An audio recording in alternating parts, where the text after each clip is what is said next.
아버지께서 아무도 심판하지 아니하시고 심판을 다 아들에게 맡기셨으니 이는 모든 사람으로 아버지를 공경하는 것 같이 아들을 공경하게 하려 하심이라. 아들을 공경하지 아니하는 자는 그를 보내신 아버지도 공경하지 아니하느니라. 아멘. 네, 우리가 기본적으로 모든 권세는 하나님께 있다. 이게 성경의 대전제예요. 그리고 하나님은 옳다. 신정론이라 그래요. 신정론. 성경의 대전제는 모든 권세는 하나님께 있고 하나님은 항상 옳으시다. 이게 이제 성경의 대전제예요. 그래서 여러분, 심판이라고 하는 것은 공의로운 분이 심판을 해야 돼요. 불의한 자가 심판을 할 수가 없습니다. 그래서 권세가 있고 공의로우신 하나님께서 이 모든 것을 판단하시고 심판하신다는 것입니다. 이 사람이 그걸 알고 있어요. 사람 안에는 양심이라는 게 있어가지고, 양심이라는 것은 하나님이 사람을 창조하실 때 그 마음에 법률을 새겨 넣으신 거예요. 그래서 여러분, 우리가 뭐 도둑질하면 안 된다든지, 또 뭐 간음을 해가면 안 된다든지, 뭐 탐욕을 부려서는 안 된다든지, 이런 것들은 모든 사람의 마음에 법률로 새겨져 있다는 거예요. 그래서 절대 도덕이라고 불러요. 절대 도덕. 사람의 마음에는 절대 도덕이 있다. 여러분, 절대 도덕이라고 하는 이 말은 진화론이 안 맞다고 하는 근거 중에 하나예요.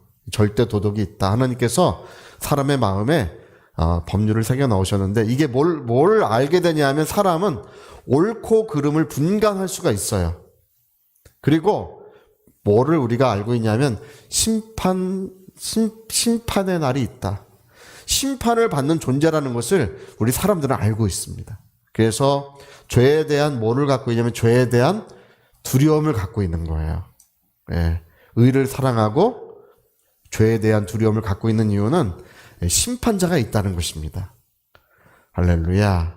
예. 공의로운 심판자 곧 하나님이십니다. 우리나라를 이렇게 지금 보면은 우리나라에도 이제 공의가 지금 무너져 가고 있어요. 예, 민주주의라고 하는 것도 형식은 갖춰져 있지만 아직까지 실제 내용은 갖춰지려면 시간이 오래 걸리기 마련인데, 이런 공의가 점점 무너져 가고 있어요. 제가 얼마 전에 이제 어떤 분 만나서 이렇게 대화를 나누다 보니까 그 이유가 뭐냐 했더니 진영 논리 때문에 그렇대요. 진영 논리? 예, 진영 논리라고 하는 것은 뭐 옳고 그름의 판단의 기준이 다르다는 거예요. 예, 옳고 기준의 판단의 기준이 우리는 개별적으로 하죠. 저 사람이 잘못되냐 개별적으로 하는데, 진영 논리라고 하는 것은 좀 더 포괄적으로 하는 거예요. 이렇게. 예. 이 전체 이렇게 우리 쪽이 옳다. 예, 저쪽은 또 우리 쪽이 옳다. 이 전체적으로 하는 거죠. 그러니까 그게 뭐 판단을 하지 않는 건 아니에요. 뭔가 판단을 하고 있는 건데, 근데 이제 그렇게 판단하는 것이 이제 국가적으로는 이제 어려움을 초래하고 있다는 것을 이제 지금 이야기들을 많이 하고 있습니다. 여러분, 우리 그리스도인들은 공의로운 마음을 좀 가지셔야 됩니다. 진영 논리에 휩싸이지 마시고, 할렐루야. 네, 여러분, 공의가 굽어지면 안 돼요. 공의가 강물처럼 흐르는 나라. 여러분, 가정에서도요, 어린아이들을 잘 양육하려면 부모가 공의로워야 돼요. 공의로우면 아이들이 바로 커요.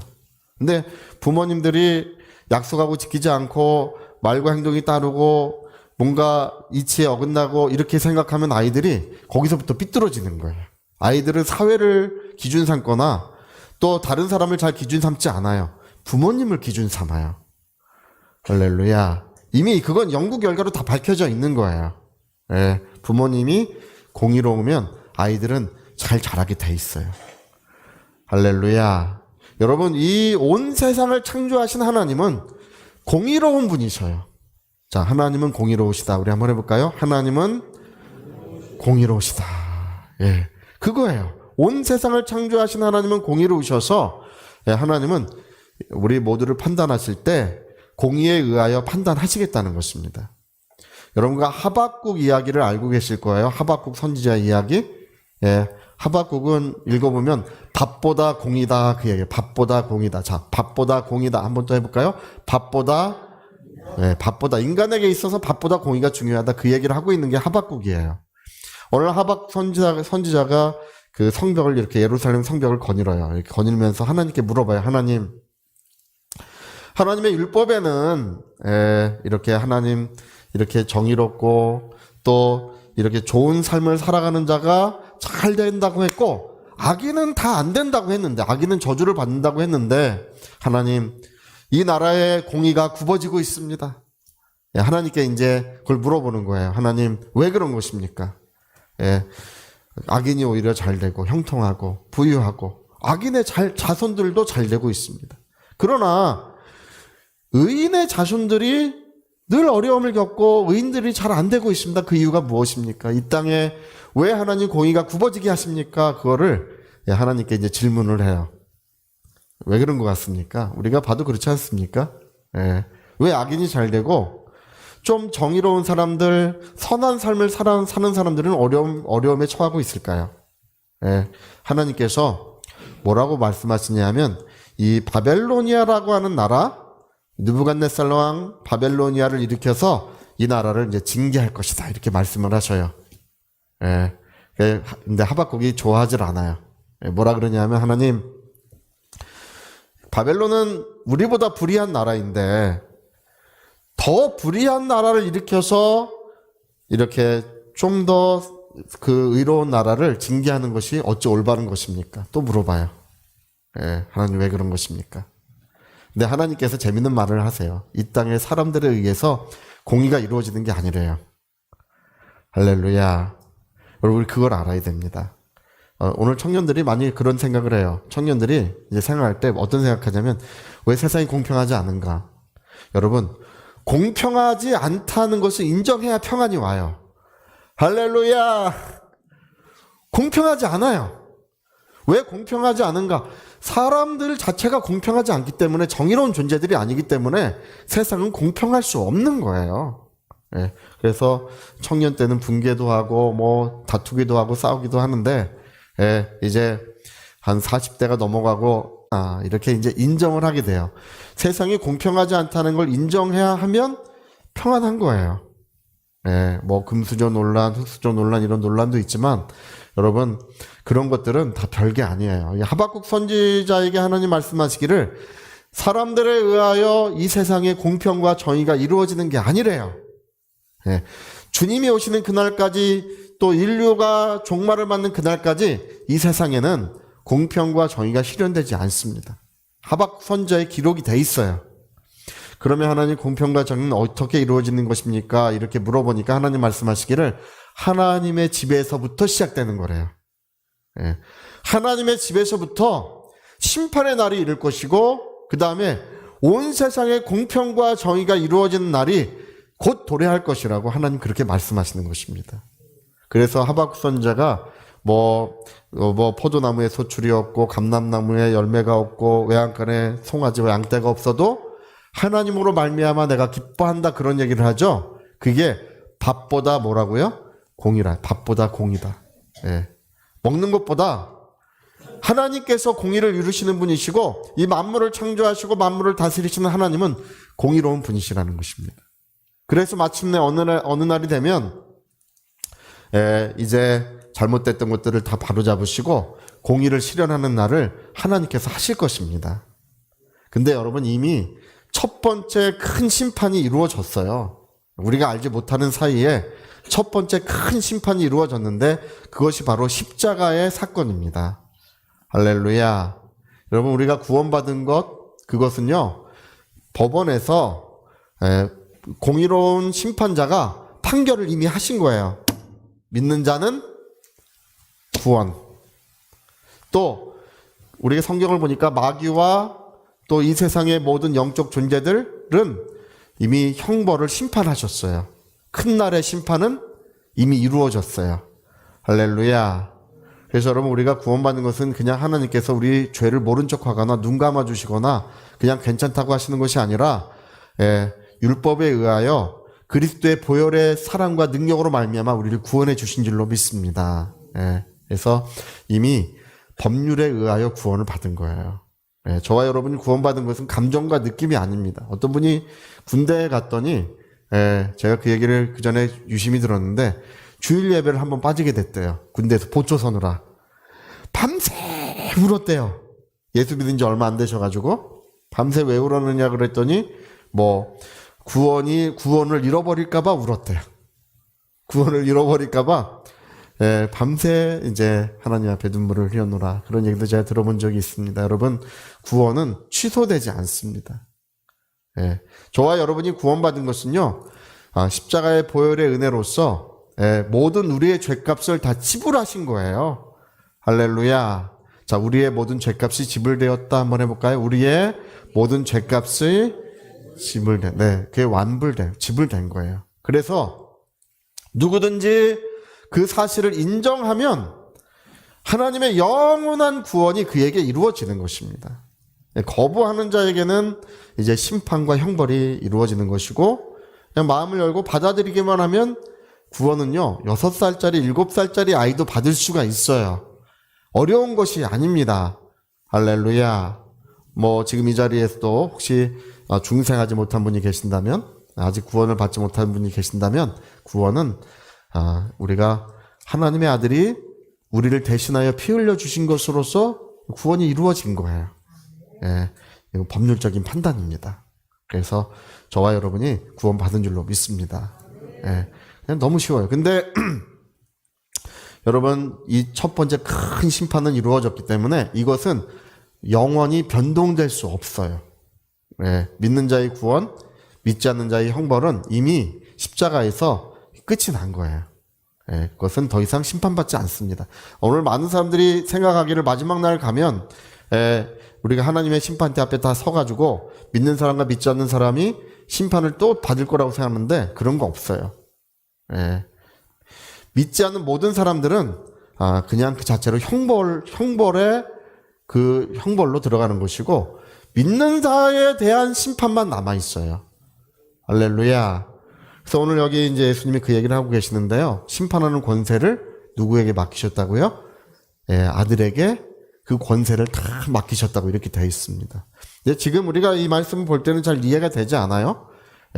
아버지를 공경하는 것처럼 아들을 공경하려 하십니다. 이 말씀들이 이게 도대체 무슨 말씀이신가? 우리가 이제 잘 이렇게 선뜻 알기 어려운데 당시 1세기로 돌아가 보면 이 내용을 쉽게 이해할 수 있어요. 이게 왕권이라고 하는 거, 왕의 권세에 제일 중요한 것은 심판이에요. 지금은 우리 사법, 입법, 행정이 지금 분리되어 있잖아요. 그때는 행정, 국가 행정보다 더 중요한 것이 이제 사법적 판단이 제일 중요한 것이고, 사법적 판단을 가장 최후로 하는 사람이 왕이에요. 왕의 권세를 가진 사람의 가장 큰 권리, 능력, 목적, 그것이 바로 그 심판하는 권세예요. 할렐루야.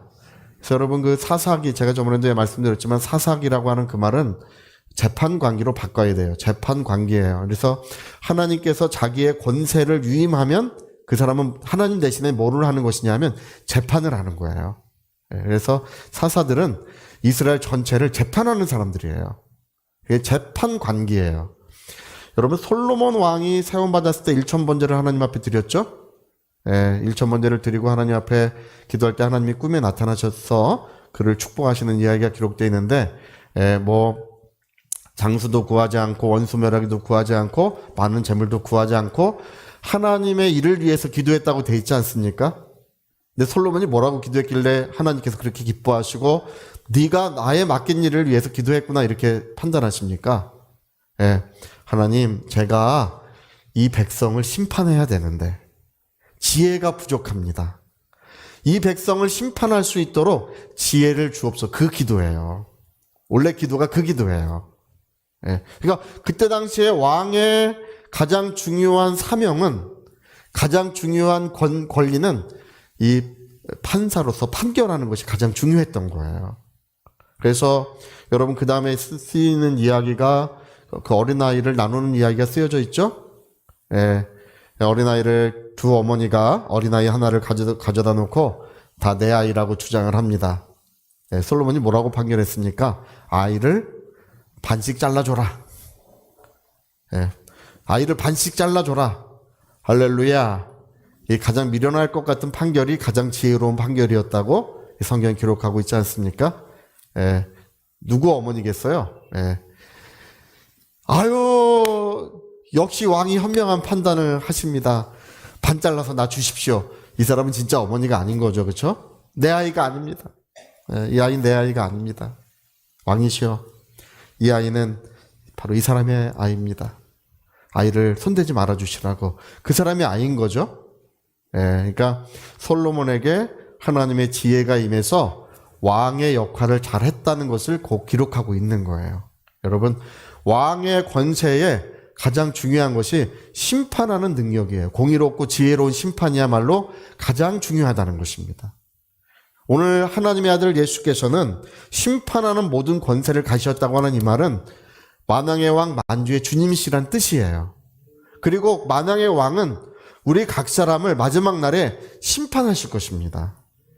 근데 성경은요, 내가 생각한 대로 갚으리라, 마음 먹은 대로 갚으리라고 돼 있지 않아요. 성경의 모든 말씀들은 행한 대로 갚는다고 돼 있어요. 내가 어떻게 말을 했는지, 어떤 행동을 했는지. 그날에는 무익한 말 한마디도 신문을 받게 될 것이다. 이렇게 예수 말씀하신 것처럼 여러분, 우리가 모든 조심할 것 중에 제일 조심할 것이 입술이에요. 할렐루야. 우리 시편 기자는 오죽하면 입술을 지키는 천사를 보내주시라고, 내 입의 문, 입이라고 하는 이 문을 지키는 문지기를 보내주시라고 하나님께 기도하는 것도 있는데, 야고보서 같은 경우는 입에서 지옥불이 나온대요. 입에서 불이 나오는데 지옥불이 나와가지고 모든 걸 불태우고 있대요. 제가 목회를 해보니까 교회에서도요, 말이 가장 중요해요. 할렐루야. 여러분, 우리 교회가 제일 좋은 교회라고 말하세요. 할렐루야. 제가 전번에 이제 커피 무료로 나눠드릴 때, 커피를 나눠드릴 때 우리 교회가 제일 좋은 교회다 이렇게 한 번씩 하고 드시는 건 조건으로 나눠드렸어요. 할렐루야.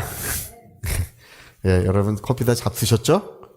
그러면 우리 교회가 제일 좋은 교회라고 어쩔 수 없이 말씀하셔야 돼. 계약 관계에 있는 거예요. 그러니까 그렇게 말할 때 교회는 아름다워지고 복되게 만들어지는 거예요. 실제로 그렇습니다. 사람이 뭘 말하든지 그게 확대되게 돼 있어요. 우리 사도 바울이 선교를 다녀오면 꼭 뭐라고 말하냐면 하나님이 하신 은혜로운 일들과 또 어떻게 역사가 이루어졌는지만 말했다 그랬어요. 가서 내가 얼마나 고생했고 뭐가 부족하고 얼마나 힘들어 그런 얘기를 한마디도 하지 않는 거예요. 하나님께서 하신 은혜로운 일만 말했대요. 할렐루야. 제가요, 이 선교사님들이 오셔서 간증할 때 보면, 내가 이렇게 고생했고 힘들고 지금 선교사기 이렇게 어렵습니다. 좀 후원 좀 해주십시오. 이러면 후원하는 목사님들이 거의 없어요. 그 신기해요.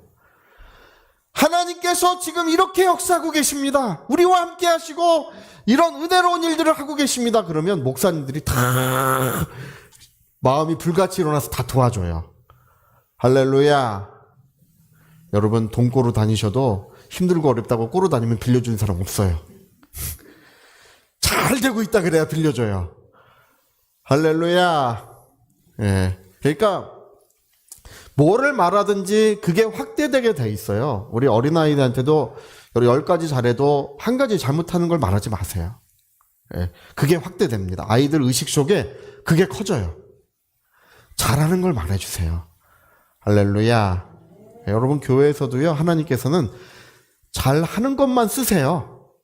그 사람의 잘하는 것을 하나님이 사용하시지 그것을 칭찬하시고 그것을 기뻐하시고 거기에 기름 부어 주시고 계시는 거예요. 그러니까 우리가 뭘 말하든지 말하는 것이 확대되고 있는 것입니다. 그래서 성경은 무엇을 말할지를 조심해라. 가능하면 우리 목사님 참 좋은 분이라고 얘기해라. 할렐루야. 여러분 졸다 가셔서 또 은혜 받았다고 하셔요. 할렐루야.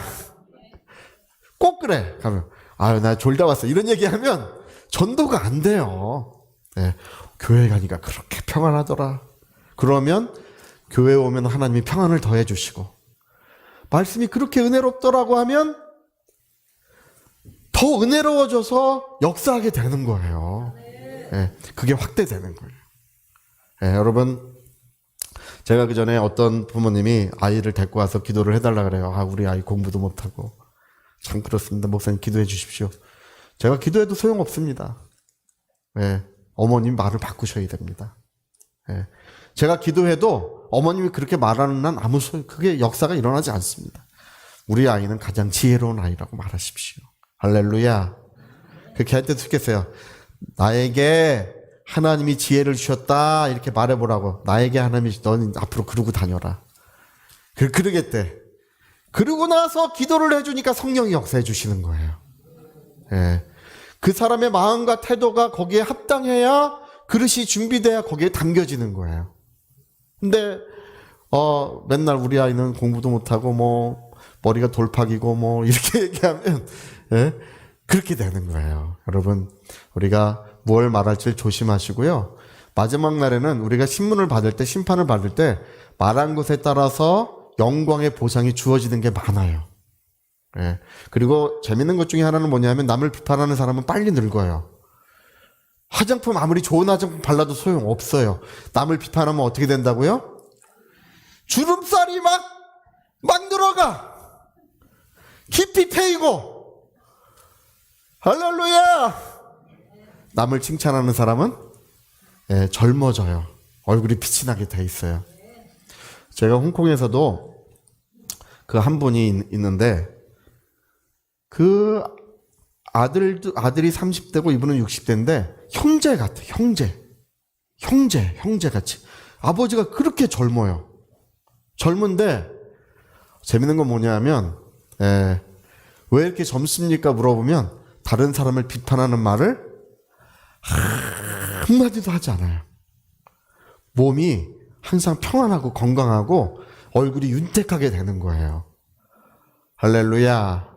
어떤 사람 물어봐. 하나님 나는 왜 이렇게 병들어서 신음하고 고생합니까? 주로는요. 입술의 말 때문에 그래요. 내 말이 덫과 같이 너가 거기에 걸려 있구나. 우리 잠언서에 그렇게 말씀하지 않습니까? 그래서 여러분 오늘 좋은 날 보기를 원하는 자는 입술을 그치라 그 말하고 했습니다. 좋은 날 보기를 원하는 자, 햇빛이 밝게 비추고 유쾌하게 되고 행복이 있고 또 모든 사람과 화목해서 행복이 넘치는 그런 날을 보기 원하는 사람들은 입술을 그쳐라. 조심해라. 그리고 좋은 말을 하면 하나님의 은혜가 그 입술의 열매로 나타난다는 것입니다. 목사님은 야 목사님도 흰머리 많이 늘었더라 이러지 마시고 우리 목사님 잘생겼다. 할렐루야. 생거 상관없이 그렇게 좀 말하시고 참 말씀이 은혜롭더라. 교회 와봐라. 이렇게 좋을 수가 없다. 이렇게 하면요 교회가요 막 부흥되기 시작해요. 우리 어떤 분도 그렇게 전도하셨다 그러더라고요. 젊은 목사님이 왔는데 말씀이 괜찮더라 그러니까 와보고 싶어 한대요. 할렐루야. 그러니까 그게 열매를 맺어가는 거예요. 그러니까 여러분 오늘 예수님이 우리의 심판자가 되셨다고 하는 이 말은 뭐냐면 우리에게 모든 일에 은혜를 베푸신다는 뜻이에요. 두려움과 형벌을 주신다는 뜻이 아니라 심판자라고 하는 것은 내가 하는 것에 대한 영광의 보상을 말씀하고 계시는 것입니다.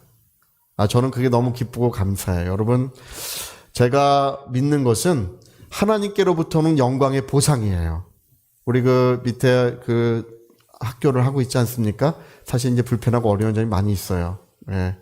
근데 이제 우리가 허용하고 그런 것을 감수하고 있습니다. 근데 저는 뭘 바라냐 하면 하나님께 청구를 하는 거예요. 할렐루야. 하나님 주시옵소서. 자, 우리 손 한번 이렇게. 누구에게 청구하는 것이라고요? 공의로운 심판자가 계신다는 것입니다. 이 모든 것을 선악간에 보고 계시는 분, 은밀한 중에 보시고 그 모든 것을 갚아주는 분이 계신다는 것입니다. 그래서 여러분 우리는 더 아름다워지고 날이 갈수록 더 아름다워지시고 더 복되게 되고 더 영광스럽게 되는 것은 공의로운 심판자를 우리가 알게 되었기 때문이에요. 그분이 나에게 좋은 것으로 갚아주시고 복된 것으로 갚아주시고 더없이 아름다운 것으로 우리에게 갚아주신다는 것입니다. 그래서 오늘 예배 참 잘 오셨습니다. 오늘 예배 가운데 하나님의 은혜가 임할 줄로 믿습니다. 제가 보니까 여러분 오늘 돌아가실 때 건강하다고 말하고 돌아가세요. 꼭 그럼 예배 드리고 나서 꼭 그런 분 있어. 아이고 아이고 예배 갔더니 힘드네 이렇게 하고 돌아가시면 하나님이 은혜를 주시려고 하시다가도 멈칫하시는 거예요. 하나님 오늘 예배 왔더니 참 기쁩니다. 내 돌아가는 발걸음을 축복해 주시라고. 여러분 돌아가는 길에 치유가 일어나고요. 저는 그런 걸 많이 봅니다. 예배를 끝내고 집으로 돌아가는 길에 하나님의 은혜가 막 충만하게 임하시는 것입니다. 저는 오늘 여기 공의로운 심판자, 심판하는 권세를 아들에게 주셨다는 이 말씀이 우리에게 큰 은혜가 되셔서 일평생 주님이 우리에게 영광의 보상을 해주시는, 저는 우리 교회에 어려운 분이 있어서 이렇게 물질을 돕자고 내주시는 분도 있으세요. 저번에도 어떤 분이 저는 이제 상이 좀 적을 것 같아요. 전 나팔을 부니까. 할렐루야. 어떤 분이 물질을 이렇게 내셔서 좀 도와달라고, 어려운 분을 좀 도와주시라 해서 저도 똑같은 금액 이렇게 내서 그럼 같이 좀 돕시다 이렇게 해서 했어요. 근데 아무도 알지 못하게 해주십시오. 네. 우리 교회에 헌신하는 분들도요, 이렇게 이것저것 헌신한 분들이 있으세요. 꼭 뒤에다가 아무도 알지 못하게 해주십시오. 그래서 말을 못해요. 할렐루야. 근데 그분들은 뭘 하고 계시는 거라고요? 예. 하나님 아시죠? 예. 우리 공의로운 심판자, 예. 모든 것을 바라보시고 정당한 보상, 영광의 보상을 해주시는 분이 늘 우리와 같이 계시면 우린 그걸 믿습니다. 그래서 여러분 일평생 아름다운 신앙생활 하시기를. 사람들이 알아봐 주지 않는다 할지라도 주님이 나를 알아봐 주시면 돼요. 제가 늘 깊은 산중의 꽃을 얘기합니다. 깊은 산중의 핀 꽃은 사람이 발길을 닿지 않는다 할지라도 아름다운 꽃을 피워요. 그리고 좋은 향기를 흩날려요.